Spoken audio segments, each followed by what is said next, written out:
Alrighty, so one thing I really love about this week, and this is something that I wish MLS can do more often, is that we have almost an even amount of games that happened today and also yesterday, where yesterday we had 8 games, and today, in just a bit, we're gonna have 6 more games that's gonna happen, and I want to see that more often because I'm pretty sure everybody, including myself, doesn't like the fact that MLS decided to have a bunch of games on Saturday, only have like 1 or 2 games that's happening on Sunday, and especially the fact that recently there's been pretty much all these games that is happening between that 7:30 p.m. Eastern all the way up to midnight 30 a.m. Eastern time window, and that there's just too much game that is on the same time. There's no way you can keep an eye on all these games, and as a guy that likes to do review of all these games, it's impossible for me to try to keep up when there's like 9 or 10 games that's happening at the same time. But the one also bonus about this match week is the fact that we actually have the exact same amount of games that happened yesterday. That would have been the amount of games we would have done a review for part one, which is 8, and then we're gonna do the same thing on Sunday with 6 games that's happening, and that's the exact same amount of games that I usually do review for part two of my video. So thanks MLS in terms of doing that, and I hope that this is gonna be something that maybe in the near future those schedule makers be think about this might be a good idea and not just something that we see as a week things, because I think for the rest of the season I don't usually see this happen, and we're gonna just go back to the old routine with a bunch of games that's gonna happen on Saturday. But with that being said, let us actually get into the game after a bit of a rambling there. And one thing I want to say about this Saturday action that we saw from yesterday, a lot of blowout games, a lot of one-sided affair, including some that were very unexpected. And that's the first one we're talking about, which is a game that I'm pretty sure a lot of people have been waiting to see because it's between two of the top team in the standings, and this, of course, could maybe be a game that could decide the supporter shield race, because the supporter shield race has been just neck and neck every single game, and it feels like every single week both FC Cincinnati and Miami pretty much match resort every week, and that 1 point gap has been pretty much there for the past couple of match week, but now it's been finally broken because Cincinnati is now the new leader in terms of the supporter field race, and they basically sent a message to the rest of the league after this resort as well that when they are on, nobody can touch them. And I understand that some people will say, well, if Miami had Messi and friends, maybe this game would have been a lot close. And maybe that, of course, is the case, at least on the goal scoring department, not on the defensive department, because I think this was a combination of Cincinnati playing at their best and Miami just completely fold over on the defensive side, and we have not seen this big of a beatdown that Miami have suffered probably since when they lost 4-0 against the Red Bulls earlier this season. And mind you, that was also a game that they did not have Messi and some of their star players too. Now, in the first half, the first shot of the game did see Sautano deny Christoph from close before counter denied Oriano from close. Assad then missed one from close. There was really no feeling out period in this game. Like, if you expect this game could be tight because it's between two of the best team in the league, nah. Both of these teams are going on the front foot from the get go. Winga then hits one right to Sautano, but then in the 10th minute, we get ourselves the opening goal. It's Yaya Kubo. He scored from Ariano to give Cincinnati a 1-0 lead. Then 4 minutes later, Acosta tried to double the lead, but he was robbed by counter as he was in on goal, and then Oriano would hit it high from close range, and you just kind of sense that Cincinnati was feeling it early, and this was kind of a little bit of a foreshadow of what we would see really for the rest of the first half too. They was really feeling it, and was hitting on all cylinder at least on the attacking end. Santano, though, did deny Taylor from close range before Campana would hit it wide from close in the 19 minutes. And all of a sudden, Miami kind of reminds you that, yeah, they are still going to be in this game. And this is where we said it so many times before. When you don't put away your opportunity against Miami, yeah, they're going to find a way to come back and tie the game. And that's exactly what happened. As in the 21st minute, Kristoff would score a rare goal for Miami. He scored from Gresso to tie the game up at one apiece. And again, up to this point, you wouldn't think that this game was gonna get very one-sided. That would quickly change because after Taylor looked to give Miami the lead and miss one in the 30th minute. Oh boy, the floodgates basically blown open. It started with Lucho Acosta scoring from Wobodo in one of the best team goal you'll ever see this season. What a connection that is between both Acosta and Wobodo, and what a build up that was from Cincinnati. And then Buka would score again here. He scored from Acosta to give the Cincinnati a 3-1 lead. Buka is not a guy that's known to be a goal scorer in the beginning of the season. Suddenly he started to really become that in the last couple of games. Something tells me that all started in that game against the Quakes, where I think he scored his first career MLS goal in that game. And we said this before many times: when you score a goal, it's infectious. It can definitely get you going and what make you feel like you want more of that feeling. And right now, Pavel Buka is definitely feeling that. He is definitely very hungry in front of goal. And then it could have been 4-1 if Calendar did not deny Oriano as he was in on goal there. But eventually it was 4-1 in favor of Cincinnati as Yamil Hassan puts this one away. Yeah, not a great moment here from Calendar as he came off his lines, didn't get to that. And when you're a goalkeeper and you come off the line and you didn't get to the ball, you were in no man's land. And Assad basically buries that and punish Calendar because of that moment.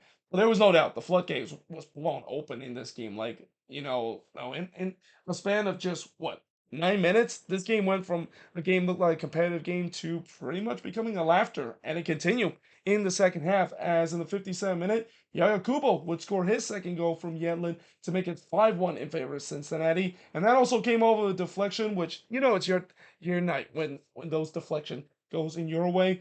And then things just gets worse for Miami as Busquets gets himself a straight well, actually he didn't get a straight red. He got two straight yellow card for dissent here. You usually do not see Sergio Busquets lose it like that, but he was definitely not very happy of certain things. Must have said some choice words to the referee to first get a yellow card and then kind of continue to do that, and then he gets a second yellow card because of it. So yeah, obviously not great moment there from Busquets and not great moment for Miami, but that's just kind of how this game would turn out, because in the 72nd minute, Cincinnati would continue to twist the knife as Dado Valenzuela would score, I think, his first career MLS goal. I know he scored in the CONCACAF Champions Cup, but I think this is the first time he scored in league play, which is again very similar to what we saw Jose Kojima did for St. Louis in the last match week. But he scored here from Assad and Acosta to give Cincinnati a 6-1 lead. And yeah, that's one that again Calendar probably should have saved it. I mean, it wasn't really well he hit. And again, overall, this was probably the worst defensive performance that Miami had probably since when they got absolutely destroyed by the Red Bulls early this season. And it could have been 7-1 if it wasn't for Calendar denying Halsey as he was in on goal, as Brett Halsey want to get into the goal scoring party. But in the end, it was a 6-1 thrashing that Cincinnati has against Miami. The shots in this one: 15 shots for the 10 that Miami has, 10 shots on goal for the 4 that Miami has, 3 shots off target for both of these teams, 2 shots on blocked for both of these teams, and possession-wise, 53% possession compared to 47% possession that Miami has. And again, this is a game that Cincinnati has just sent a message to the rest of the league that if they are on, you better watch out and step aside, because they're gonna put a crooked number on the board. And for for Miami, I know they've been playing relatively well, but yeah, this you're gonna see this happen with time and time, where even some of the best team might have a very off night, especially on the defensive front. And I would argue that the defense for Miami has definitely improved as the season goes along. Yeah, this was not one of those games. I mean, they were just getting absolutely blown apart by this Cincinnati team that arguably had the best performance this season, and it looked like a team that, again, this is a team that if they play like this, nobody in the league is going to stop them. I don't even think if Messi does play in this game that's it. Cincinnati would be denied of a win, because it was just that good in this game. Everything just went right for them, especially on the attacking end, and everything pretty much went wrong for Miami on the defensive end in this game. Now, that being said, moving on in the next match. So I said that, when Cincinnati play like this, no one, of course, can stop them. Columbus would love to have a word with that, because Columbus definitely has been playing very well lately as well. And again, it seems like that loss that they had in the final against the CONCACAF Champions Cup against Pachuca, it was questioned whether or not is that loss going to really hamper the crew. Yeah, lately that answer is definitely no, because it feels like it's business as usual for the crew as they absolutely thrashed a TFC side that, yeah, it seems like reality is really now hitting hard for TFC, and this has started becoming like the Toronto team that we thought they were going to be this season, which is probably going to be a team that might finish near the bottom of the Eastern Conference. In the first half, Ramirez was in on goal, but he puts it high. Unsurprisingly, Columbus had all the possession early. They were looking to get the opening goal, and they do. As in the 15th minute, guess who? It's Cucho Hernandez. He scored from Rossi to give Columbus a 1-0 lead. Yeah, that was not great working there from Toronto on that set piece. You usually do not see Cucho score from the header, but yeah, when you decided to do not do a good job in terms of marking Cucho and let him and get in front of you. Like anytime when you're a defender and you're defending a set piece and you let an attacker get in front of you, yeah, that's not great defending whatsoever. Then Johnson would deny Moreira from long range, and I thought this could get ugly for Toronto because early on it looked like Toronto, their defense once again revert back to last season, and it's been that case for the last couple of games. Their defense has just completely self-destruct in the last couple of games, and hence that's why they're on this long losing streak and on this long winless run as well. Longstaff would then have the first shot for TFC, but he hits it right to Schulte before Cucho thought that he got his second goal of the game. But they did go to VAR to see whether or not if there was a foul in the box. There was, so the goal, of course, was disallowed. But there was no doubt the TFC got away with one there because again, they just simply had no answer in terms of defending set pieces. Arfston then hits one right to Johnson in the fourth minute stoppage time, but we do head to halftime with Columbus leading 1-0.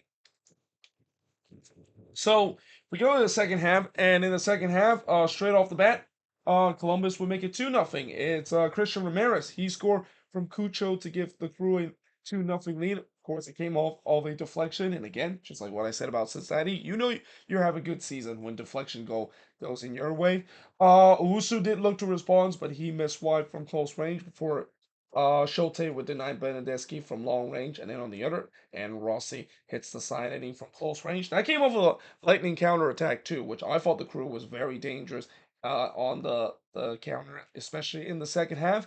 And then eventually in the 81st minute, they would make it 3-0. It's Mo Farsi. He scored from Rossi and Ramirez to make it 3-0 in favor of Columbus. Just zero defending whatsoever there from Toronto. Not only the fact that they let Rossi wide open there in the box, but also they let Mo Farsi completely unmarked in the box. Like that's just again sums up the defending from TFC these last couple of games, just non-existent whatsoever. And if you want to also see a moment that kind of sums up TFC defending, it happened in the 85th minute as well, as Diego Rossi would make it 4-0 in favor of Columbus. Again, just pretty much a goal that sums up because of bad defending, as Rosta just kind of took a swing and a miss as he was trying to clear that ball away, and it bounced right into Rossi, who said, "Thank you very much." He's going to tuck home for a goal here. And yeah, that made it 4-0, and that would also be the final score of this game. It was not a close game whatsoever, as the crew pretty much took care of business in this game. 11 shots compared to 7 that Toronto has. 2 shots on goal compared to 6 that Columbus had. Both teams had 4 shots off target. 1 shot that was blocked for both of these teams. And possession-wise, 60% possession compared to 40% possession that Toronto has in this one. So there's no doubt that one thing we learned from this match week, and really one thing that we learned recently, is that we're on a collision course of another Hell is Real derby in the playoffs, aren't we? Because it seems like both of these Ohio teams are doing very well, and look like they could go deep once again in the playoffs. And also, this is no knock, Inter Miami, but you got to say these two Ohio teams. There's something tells me that they're going to meet each other in the playoffs, and they could maybe be the two more likely team to actually represent the Eastern Conference again. And again, this is nothing to knock Inter Miami. I think they could also be up there when it comes to like just well-rounded as both of these teams. And obviously, if Cincinnati can find there a couple of defender in this transfer window to booster up the defense,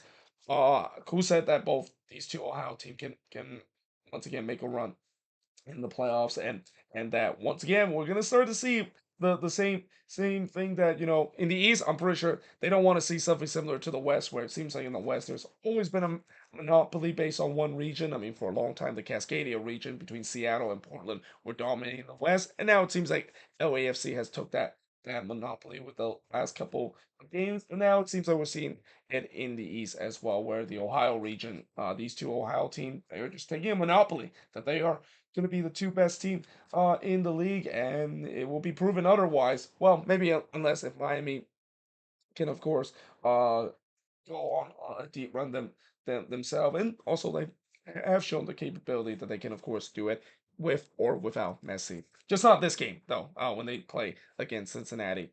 Now, moving on, in terms of the next match, is an all Canadian affair that is not the Canadian Classic that between Montreal and the Vancouver Whitecaps, and it is pretty clear to see that Vancouver definitely was tired late in this game. I mean, you can definitely see that they were definitely holding on to trying to get this 1-0 victory, and it would have been a big victory for them too.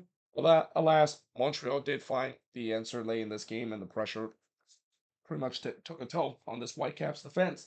Now, early on, the first shot of the game did see Veselinovic header goes wide. There was only two shots for the first 15 minutes. Both of them belong to the Vancouver Whitecaps. The first shot for Montreal, see Martinez heads it right to Takaoka, but then in the 29th minute, on the third shot of the game for Vancouver, it's in the back of the net. And guess who? It's Brian White. He scored from goal and Pico to give the Whitecaps a 1-0 lead, the most common combination. Once again, strikes again for the Whitecaps.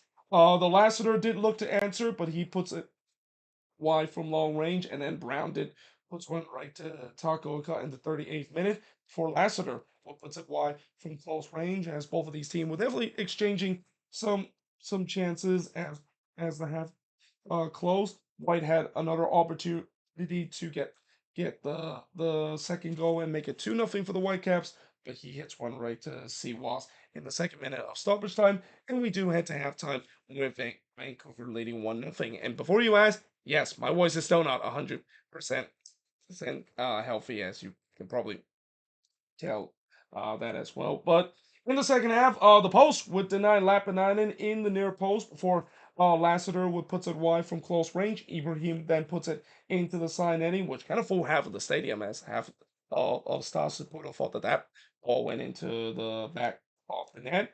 But there was no doubt that Montreal was the better team coming in to the second half. And why not? They had to go for it in this one. They were looking to try to get the equalizer. Stewart would have a shot that was actually clear off the line by Alvarez. So as I said, that Montreal was looking like they were the better side, almost a bit of a commentary curse, or maybe in this case, just me putting stuff on the board, and then another thing happened on the other end. That's thing that could happen at time if you, of course, believe in the whole jinx and me kind of jinxing some team that is.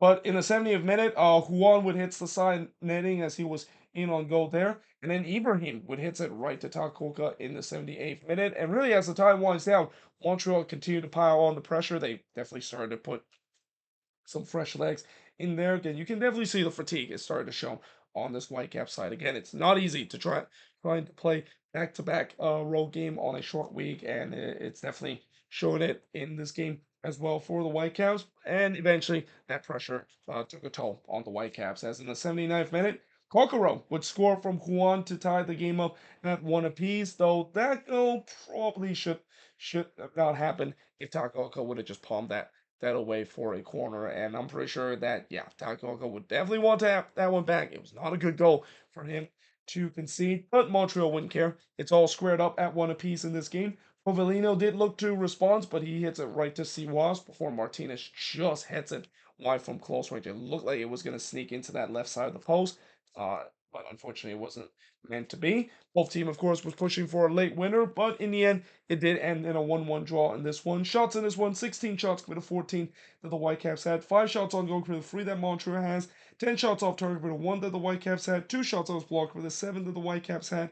And possession-wise, 58% possession compared to the 42% possession the Whitecaps has in this game. So, yeah, again, I know the Whitecaps will be disappointed that they didn't get get the 3 points and couldn't hold on. And especially, I'm pretty sure Takaoka would be very disappointed because that goal that he conceded, he will be the first to tell you that he probably should have saved it. But considering the fact that they have back to back road games and they're able to get 4 points out of that in a span of just 3 days, you absolutely take it if you're Vanni Sartini. And for Montreal, very disappointed. I mean, yes, I know eventually they did find themselves the equalizer, but man, they had chances in this game. And for a team that is really struggling and want to make it to the playoffs, you need to win these home games. And unfortunately, Montreal weren't able to do so, and they're still stuck near the bottom of the Eastern Conference as we speak. Speaking of a team that has been kind of been stuck in the bottom of the Eastern Conference is Orlando City, and you can maybe say the same case about DC now, though it seems like both of these teams might be heading into opposite direction because maybe Orlando has started to found a bit of a stride, at least in the last couple of games. And they also did something that we have not seen Orlando done a lot this season at home.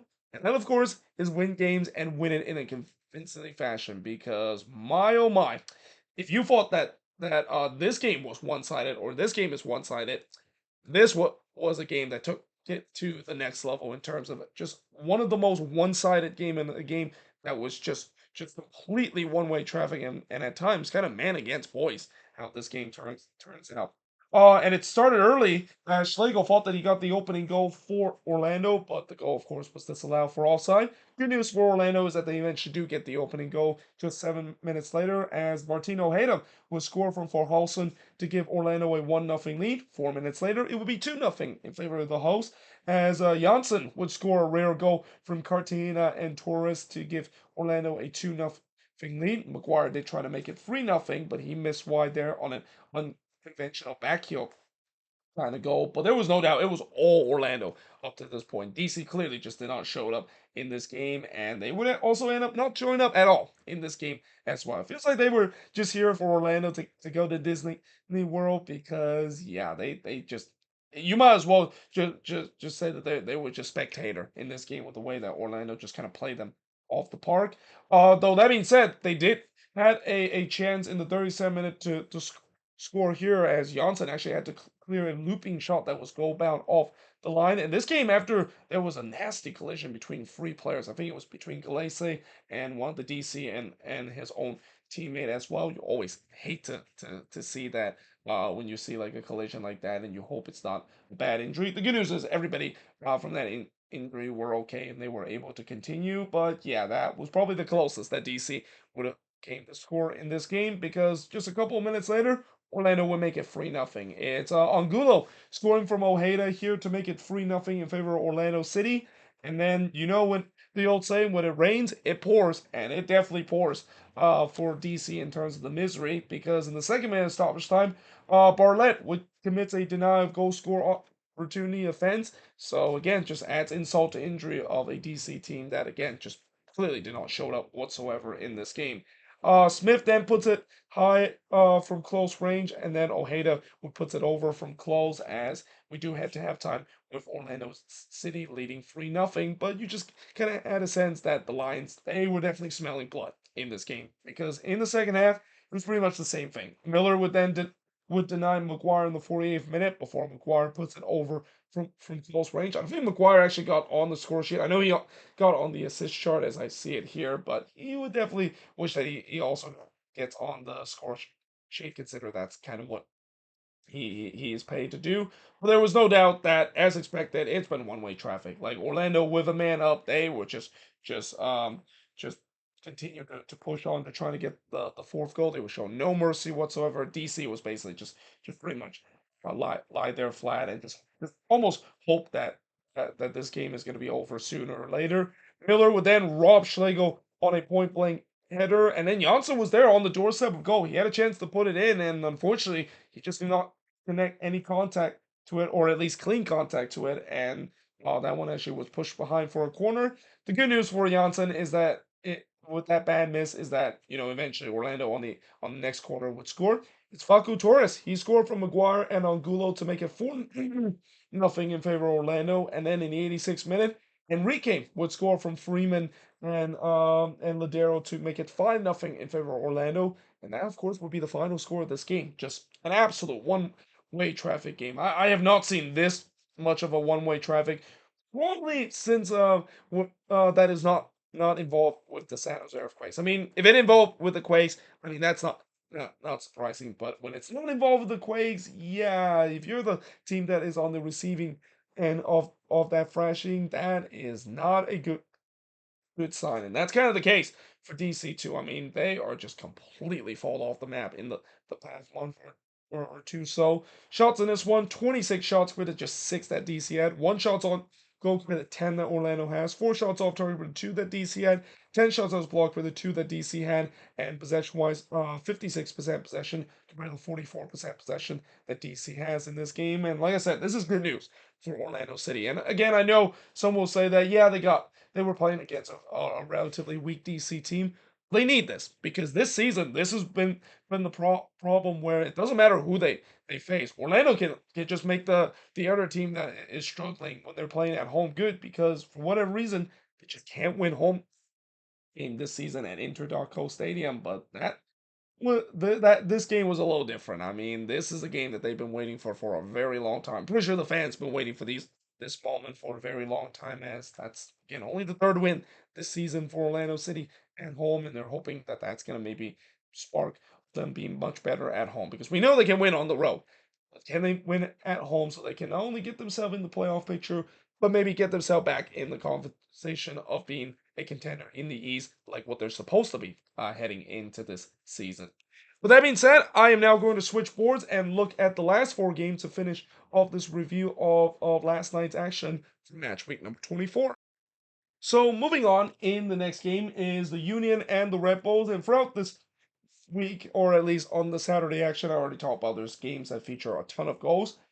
I'm kind of surprised that there was one game that actually didn't have a goal whatsoever, though you could say that this is the game that there probably should have been a goal in this one. And it's just one of those games where it's not because of lack of chances that this game ended scoreless. It was just because both teams just could not seems to have their shooting boots in this game whatsoever. In the first half, Morgan would just miss an empty net from close range, and that pretty much just kind of foreshadow what we see for the rest of the game, and also kind of a moment that sums up the finishing quality for the Red Bulls in the last couple of games. The Red Bulls has really struggled in terms of putting away chances in the last couple of games, and it has cost them dearly in terms of points in these last couple of games as well. For now, with that denied McGlynn from close before Van Zier puts it wide from close range, and then Gastak would miss wide from close in the 26th minute, and it's been a lively start to this game, as I said, as both of these teams were looking to try to get the opener. Rick would then deny Van Zier from close, and then Gastak puts one to the Delaware River from point blank. Yeah, that basically means that Gaslight completely fluffed his lines there. Then Donovan would head it wide from close range as the Union was pressing late to try to get the opener. But we do head to halftime with the score at 0-0 between both of these teams. In the second half, Hariel would hit one right to Cornell before Rick denied Harper from close. Once again, like the first half, there's been some chances for both of these teams, but who can, of course, get the opener. Cornell would then have a great double save here, robbing both Gaztech and Lowe on the rebound. And I also would like to say that, both of these goalkeepers, they definitely had a good game as well, but I think it's more to do with the fact that both of these teams and their attacking players just could not finish, rather than the fact that both of these goalkeepers have to make some big save to keep this 1-0 for so long. Though the moment that I mentioned with Cornell making that double save, that was one of the better goalkeeping display, at least we saw up to this point. Though in the 58th minute, Elliott would heads it wide from close before Nealis would heads it wide from close as well. Burwood then puts it over from long range, and this is kind of when I started to think we're sensing that, or actually you're sensing that this might be one of those games where both of these teams just could not find their shooting boot, and we've seen it before, where no matter how many chances that both of these teams does, they can't finish, and it seems like this one is going to bound finish 0-0. There was a shout for a penalty for the Union not given before Sullivan was in on goal there, but he only hits the side netting. And then Gastak had a shot that was deflected. It goes right to Cornell in the 76th for Ely, puts one wide from long range in the 83rd minute. Manuel then puts it wide as he was on the doorstep of goal. And despite the lack of finishing for both of these teams, both of them were still pressing hard to try to get the late winner. Rick would then deny Gangart from close before Manuel would put one right to Rick in the third minute of stoppage time. And yeah, in the end, despite just a load of chances for both of these teams, nobody could finish. And as a result, it ends in a scoreless draw. And again, the shots just kind of tells you how many bad finishing there was because both of these teams combined with 29 shots. You usually do not see a game that had 29 shots and none of them goes into the back of the net. But 16 shots with the 13 that the Union has.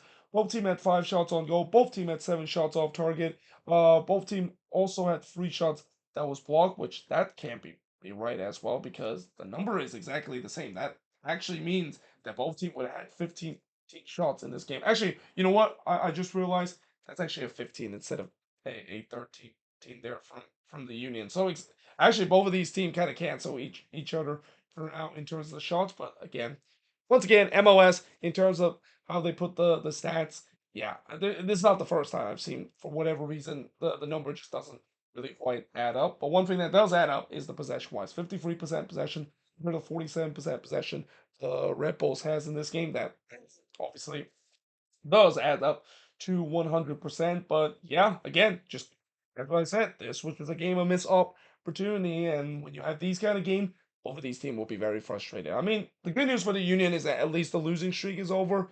The bad news is the winless run continue. And I'm still going to be thinking about making that video soon, talk about the Union long winless run, and especially the winless run at home this season. And I'm pretty sure Union fans are begging me to make that video because I made a video about bad runs this season, and it seemed like as soon as I make the video, the next game the team is able to get a win.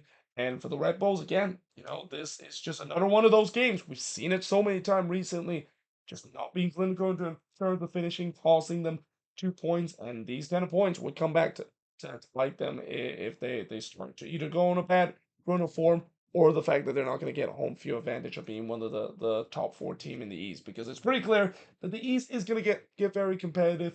Once again, I mean, we're definitely start to see that with pretty much knowing that we probably know who's going to be the top 3 in this one between the 2 Ohio team and Inter Miami, and then the rest it's going to be left to fight to see what the seeding is going to be, and also in terms of who, of course, will make it to the playoffs between these teams that are still in playoff contention. And one of these teams in the East that are in playoff contention is Atlanta United. Though, yeah, this was a game where they play against RSL, and let's just say that if you play against RSL right now, yeah, you're not gonna have a good time because RSL is just red hot right now, and this is where remember how I talked about Cincinnati playing against Inter Miami, how that's a marquee matchup. I cannot wait to see when RSL does play against LAFC, and that's actually coming up too. I think in just a couple of match week, RSL is going to be playing against LAFC, and that game is going to be at BMO Stadium. But that being said, in the first half, uh, just 1 minute in, and by the way, despite the fact that on paper this looks like it was a one way traffic, this was kind of a game of two halves really, because I thought Atlanta was actually the better team, at least in the first half. And straight off the back, though, unfortunately, that doesn't seem like it was the case because 43 seconds in, Matt Crooks would score from Luna and Ojeda to give RSO a 1-0 lead. Andres Gomez did look to try to get a second, but he puts it wide from close range. But this one, Atlanta really started to take over. The post would deny Rios from close before Rios would head it wide from close range. I thought it was a good response for Atlanta as they were looking to try to get the equalizer. Beavers would then deny Schleets, but Rios did get the rebound there, and he only fires it into the side netting. Oh, in the 31st minute, after on the back of sustained pressure, Atlanta would tie the game up. It's Lobjanidze. He scored from Rios and Schleet to tie the game up at 1 apiece. So Saba coming back with Atlanta after spending his time in the Euros and doing very well in the Euros as well for Georgia. He scored here to tie the game up at 1 apiece. And I also wrote that's been coming because it was really on the back of sustained pressure. Atlanta was putting on a lot of pressure on RSL up to this point, and they were rewarded with the equalizer as a result. Though they could have had the lead just before halftime if it wasn't for Beavers denying Schlitz from long range, but we do head to halftime with the scoreline tied up at an apiece, and this is where Atlanta inability to score more than one goal after those sustained pressure come back to haunt them because in the second half, RSL woke up. And it started with in the 55th minute when the post would deny Ojeda from long range, and that turns out to be a warning shot because Ojeda would score himself just 4 minutes later. He scored here to make it 2-1 in favor of RSL. That came off of just Atlanta didn't clear their lines there with the ball just kind of sitting there in the box. Yeah, when the ball is just sitting there in the box and you don't clear your lines, you're asking for your opposition to put it into the back of the net, and that's exactly what happened there. But in the 68th minute, Arango would score. He scored from Luna to make it 3-1 in favor of RSL. That has to feel good for Chicho Arango because, I talk about how Chicho Arango, it seems like he's been a bit snake bitten lately, haven't been on the goal scoring chart in the last couple of games, but he finally got on the goal scoring chart, and that's also kind of bad news for the rest of the league, and certainly for the rest of the Western Conference now that Chicho Arango has got his goal scoring boot back on, and something tells me he's going to go on a bit of a tear as a result of that. But in the 78th minute, Cachanes would join the goal scoring party as he scored here from Luna to make it 3-1 in favor of RSL, and this is when you just kind of had a sense that the floodgates will open. Oh, did I say 3-1? I meant 4-1 up to this point for RSL. But before I finish writing the floodgates is blown over, and Atlanta does get one back as Rios would score from Lennon just seconds after RSL making that 4-1. So, the old saying, you're always the most vulnerable when you just score, and that's exactly what happened there, where RSL was definitely vulnerable at the back after they make that this game a 4-1 scoreline, and they were punished because of that. Wiley then puts it wide from close range, and this is where RSL got to be careful because Atlanta has known to create some chaos late in the game, and they were trying to do so. Though Julio did try to make sure that's not the case as he was in on goal, but he missed wide in the 84th minute. But in the 85th minute, the Moon Boy would make sure that there's no chaos whatsoever as Diego Luna would score from Chang to give RSL a 4-4 or not 4-5-2 win. Man, I'm just not doing a good job in terms of keeping track of the goal scoring. I mean, that's what happened when you have these games that feature a lot of goals. That has happened, but yeah, that made it 5-2 in this one. Also, it's safe to say that Diego Luna definitely have took that that that that thing where he did not get picked in the Olympic big team and aren't able to go to the Olympics with the U.S. in Paris personally in this game because he was definitely on fire in this game and definitely what was playing with a purpose. And in the 88th minute, it looked like Julio did make it 6-2 in this game, but the goal, of course, was disallowed for offside. Julio was then in on goal there, but unfortunately he missed wide there. And as much as RSL has been a free scoring team, and it feels like everybody has been scoring goals, Anderson Julio, unfortunately, is the odd man out here because it feels like he's just snake bitten right now. He just cannot seems to buy a goal. But what what what RSL can do right now is them definitely scoring a lot of goals because it's another third game where they score more than 3 goals. It's a 5-2 win that they had against Atlanta. The shots in this one, Atlanta actually outshot RSL in this game. 14 shots for the 12 that RSL had, but RSL had more of the shots on goal. 6 shots on goal for the 4 that Atlanta has. 8 shots off target for the 3 that RSL had. Both teams had 1 shot on the block, and possession-wise, 62% possession compared to 38% possession that Atlanta has in this game. And like I said, in a couple of weeks when RSL does play against LAFC, I cannot wait for that matchup because that's going to be a really heavyweight matchup between two really good teams in the Western Conference. But for Atlanta United, yeah, they just can't kind of ran into a machine uh, in this game. And again, this is where in the first half, going back to where I said that they were the better team, when you don't put away those chances and you don't capitalize on those chances more often against a really good team, you're going to get punished. And Atlanta definitely got punished in the second half as a result.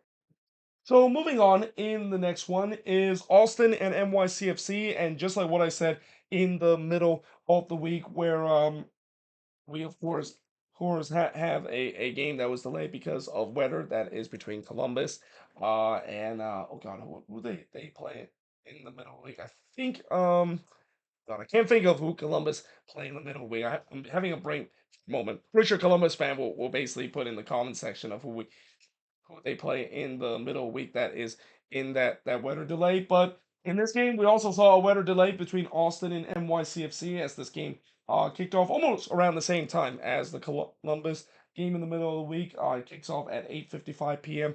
Local time, and by the time the weather delay is over, NYCFC was definitely on the front foot and already scored the opening goal in this game because in the 5th minute, on the first shot of the game, Andres Pereira would score from Gray and Wolf to give NYCFC a 1-0 lead, and then Alonso Martinez pulls it wide from close in the 13th minute as NYCFC no doubt has been the better side coming out of the weather delay. They were pressing for another. Freeze would then deny O'Brien as that was Austin for a shot, and then the post would deny Ilnich, he did not. Illich would try to do a little shot cross there in the 18th minute. Freeze then denied UC from long range, and then we go through a period where there was really not much that happened between both of these teams. That all changed at least in the 7th minute of stoppage time when Jersey Zardes would score from O'Brien and Rain there, and it's been a milestone goal from Jersey Zardes too, because with that goal, he has now reached a mark where he has now become the top 10 all-time goal scorer in MLS. I believe that was his 105th MLS goal, so now he's moved within 10 of the all-time goal scoring chart in MLS. So certainly congratulations to Jersey Zardes of reaching that landmark. But we do head to halftime with the score tied up at 1 apiece. In the second half, Stuver would tip in his shot crossover. So Illich a couple of times have been trying to do that short cross, and a couple of times that it actually almost worked out for him. Martinez would then hit one right to Stuvert as once again I thought NYCFC was on the front foot. They wanted to try to get the lead back. So on the other end, O'Brien would completely fluff his lines in the back post before Parks would put it wide on the redirect shot. Driussi then had a shot that was deflected and goes wide. And then on the other end, Stuver would deny Hannes Wolf from close in the 60th minute as both of these teams would definitely exchanging some chances and potentially trying to get this crucial second goal for the lead. Hack tried to do so, but he hits one right to Stuver. But then on the 69th minute, nice. Jersey Zardes would score his 106th MLS career goal as he scored from Josh Wolf here, or not Josh Wolf, Owen Wolf here. Josh Wolf, of course, coach the team, but his son Owen Wolf plays for Austin as well. But he scored here to give the lead for Austin. Now, I thought that there was a question whether or not if that was offside. I mean, it was relatively close, but they said that there was no offside. The goal, of course, was given. Illich then puts it high from close before Hackwood hits one right to Stuvert as NYCFC was pressing hard again this time for the equalizer. And this is where you started to see Austin kind of play that bunker ball, which we usually see them do on the road. And to be fair, despite the fact that I'm pretty sure Austin fans hate it when Josh Wolf decided to play that bunker ball, it's actually has worked out pretty well most time. Sands would puts one wide from long range in the 86th minute, and it worked out again for them because in the end, Austin gets a 2-1 win in this one. This felt like a very Verdes win for Austin with the way that, it just feels like this is kind of what they do this year where, even though they've been outplayed at times, they somehow still get all three points. The shots in this one, 17 shots for the 9 that Austin had, 4 shots on goal for the 5 that NYCFC had, 6 shots off target for the 1 that Austin had, 4 shots on block for the 3 that NYCFC had, and possession-wise, 51% possession compared to 49% possession that Austin has in this game. And for NYCFC, very frustrating game. They played well in this one, but they just weren't clinical in this game to get all 3 points. Now, moving on into the last game on this board is Seattle and the New England Revolution. So two teams that have kind of been through a bit of a resurgency in the last month or so, facing off against each other. And in the end, it's Seattle that continued that resurgence, getting a 2-0 win against the Revs. Now, early on, not much happened early in this game for the first 10 minutes, though Rothrock did hit the first shot of the game, but he puts that one over. Then the 15th minute of the game, we see the first goal of the game as Jordan Morris would score from Rusnak to give Seattle a 1-0 lead, and that was just vintage Jordan Morris. We usually do not see this very often with Jordan Morris just kind of the go at defender using his pace there, but he did exactly that, and he was rewarded by that by getting the first goal for the Sounders, which kind of makes you wonder. I wish he does more more of that too. And I'm pretty sure Sounders fans also wish that that is the case too.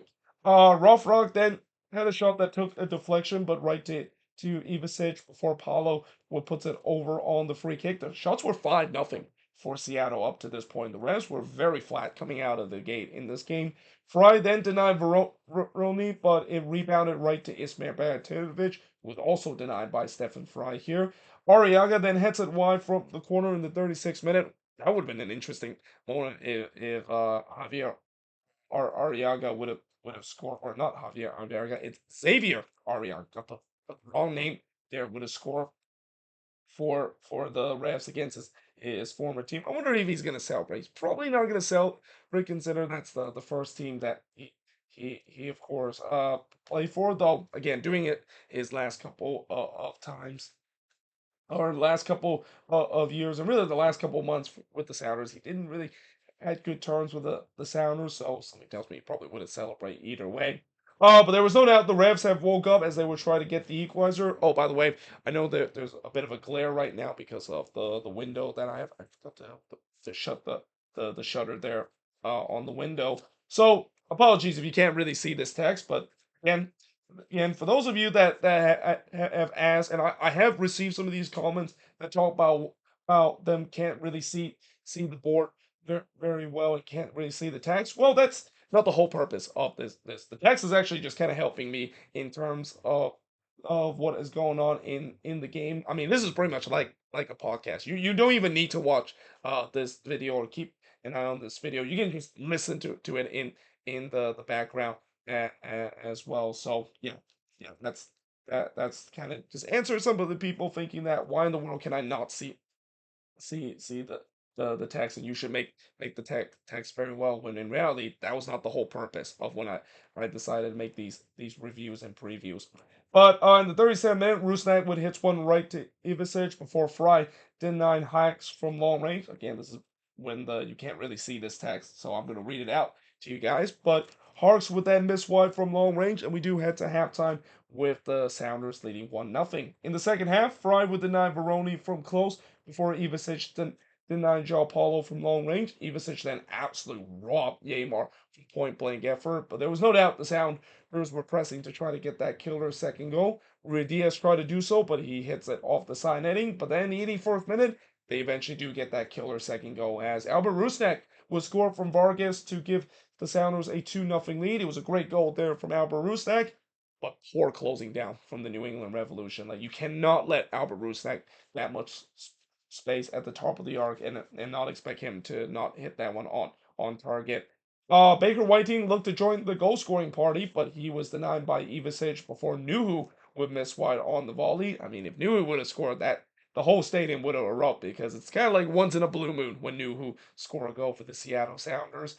There was no doubt it was all Sounders up to this point. The refs, they definitely looked like they waved the white flag, and the Sounders obliged by winning 2-0 in this game against New England. Shots in this one, 15 shots with 11 that the Revs had, 4 shots on goal for the 7 that the Sounders had, 5 shots off target for the 4 that the Revs had.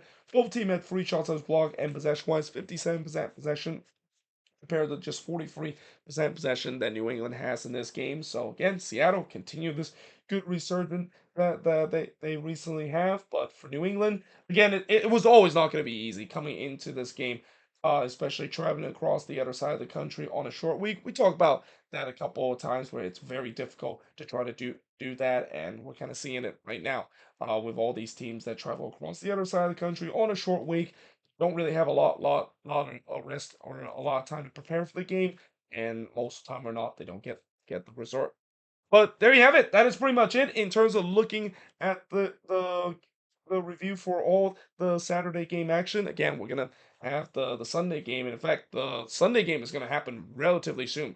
By the time I finish recording this video, we probably already have one Sunday game being concluded, because the game between the Dynamo and LAFC was supposed to kick off at 5:30 p.m. Pacific, 8:30 p.m. Eastern, but they actually moved that game up because of weather. So yeah, we're actually gonna get a game relatively quickly for the Sunday action. But I'll basically recap all the Sunday action tomorrow as part of part number 2 and finishing looking at the last 6 games of this match week. But until then, hope you guys enjoyed this video. If you do, make sure you guys leave a like, smash the subscribe button, and yeah, I of course will see you guys next time.